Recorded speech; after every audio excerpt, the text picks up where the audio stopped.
Would you say that like the biggest low-hanging fruit for most people in success in bodybuilding training is time under tension on the eccentric? 100%. You create more muscle damage in the eccentric.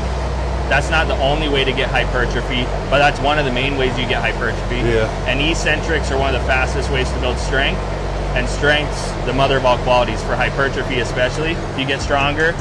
So eccentrics, it's all correlated. Oh boy, it's true most muscle damage occurs during the eccentric portion of the range of motion, specifically during the eccentric action in a lengthened position. But nowadays we know for a fact muscle damage is not a hypertrophy trigger. Muscle damage is a byproduct of training for hypertrophy, hypertrophy-specific training. Modern science is clearly showing that. As a matter of fact, excess muscle damage can negatively affect muscle growth rate because increased levels of muscle damage means increased levels of muscle protein breakdown, which reduces positive net balance between muscle protein synthesis and muscle protein breakdown.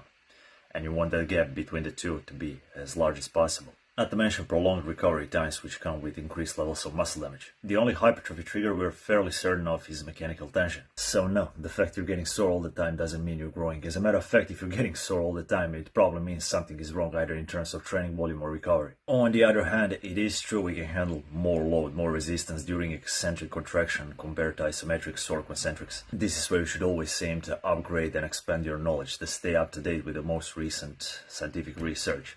Some of those renowned bodybuilding coaches are left like 20, 30 plus years behind. And yet it seems they really don't give a fuck because they usually train genetically if the guys who respond to pretty much anything.